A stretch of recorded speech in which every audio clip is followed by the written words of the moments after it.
চরম অপমানিত হয়ে রাগের বশবর্তী হয়ে এত সুন্দর একটি ভবন নির্মাণ করেছিলেন। বিভিন্ন তথ্যসূত্রে জানা যায় যে ঋষিকেশ দাস ছিলেন উপনিবেশিক আমলের একজন সমৃদ্ধশালী ব্যবসায়ী। সাধারণ পরিবারে জন্মগ্রহণ করলেও তার স্বপ্ন ছিল খ্যাতি ও মর্যাদা নিয়ে বেঁচে থাকা।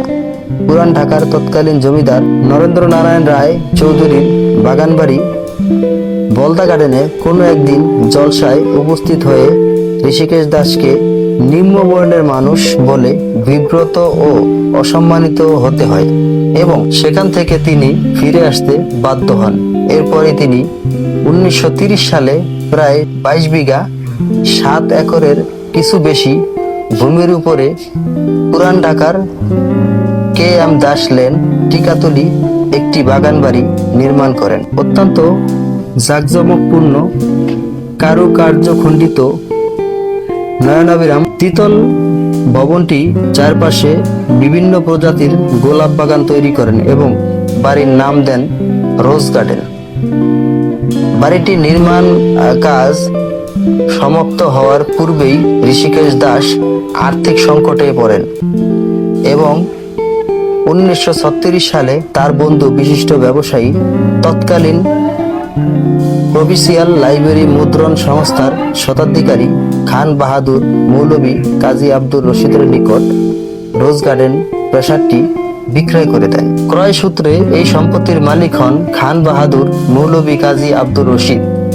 1937 সাল থেকে তিনি পরিজন নিয়ে রোজ গার্ডেন প্রাসাদে বসবাস আরম্ভ করেন এবং এই ভবনের নতুন নামকরণ করেন রশিদ মঞ্জিল। এই রশিদ মঞ্জিল তারা বসবাস করেন এবং এই ঋষিকেশ দাস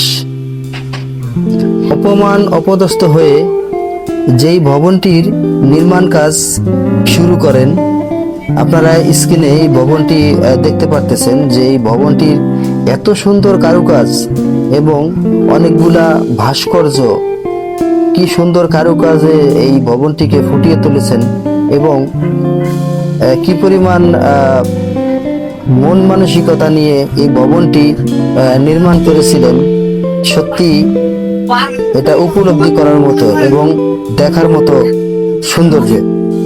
কারণ এত সুন্দর কারুকাজে নির্মিত এই ভবনটি একটি মানুষের রাগ ক্ষোভের বশবর্তী হয়ে এমন একটি সুন্দর বাড়ি করতে পারে বা একটি ভবন তৈরি করতে পারে, এটি নজির ঘটনা। কারণ এই ভবনটি অনেক সুন্দর ও বিভিন্ন কারুকাজে সজ্জিত। এই ভবনটি দেখলে যেমন চোখ জুড়িয়ে যায়, কারণ দেখে আবারও দেখতে ইচ্ছে করে।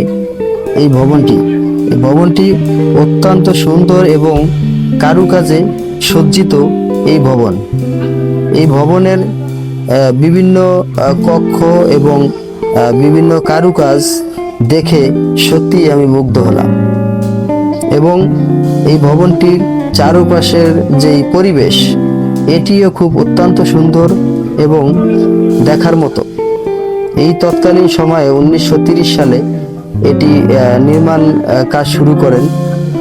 তখন এইরকম একটি ভবন তৈরি করতে অনেক শ্রম দিতে হয়েছে এবং এটি অত্যন্ত একটি ভালো মন মানসিকতার বিষয় ছাড়া এরকম একটি সুন্দর ভবন তৈরি করা সম্ভব ছিল না এবং যে কোনো লোকেই এ ধরনের প্রাসাদ নির্মাণ করতে পারে না। সেজন্য মানুষ রাগ এবং ক্ষোভের বশবর্তী হয়ে যদি তার মনের ভালো মন মানসিকতা থাকে, তাহলে এই রাগের ক্ষোভের বশবর্তী হয়ে অনেক ভালো কিছু উদ্ভাবন করা বা ভালো কিছু তৈরি করা সম্ভব। এটি এই নজির সৃষ্টি করেছেন তখনকার এই যে বাড়ির মালিক, অর্থাৎ যে বাড়িটি নির্মাণ করেন সেই ঋষিকেশ দাস। আমরা যদি ভালো কিছু কখনো চিন্তা করি যে ভালো কিছু করব, তাহলে অবশ্যই আমরা ভালো কিছু করতে পারি।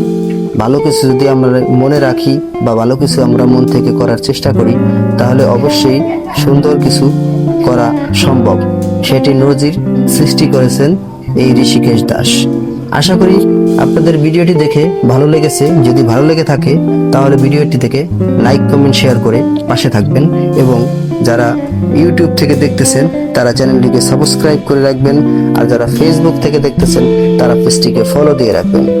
আশা করি পরবর্তী ভিডিওর নোটিফিকেশন আপনাদের ফোনে চলে যাবে। সেজন্য কমেন্ট করে জানাবেন, নতুন নতুন আরও ভিডিও দেওয়ার চেষ্টা করব এবং আপনারা কমেন্ট করে আমাকে জানাবেন, আমি সেই সব জায়গার ভিডিও দেওয়ার চেষ্টা করব।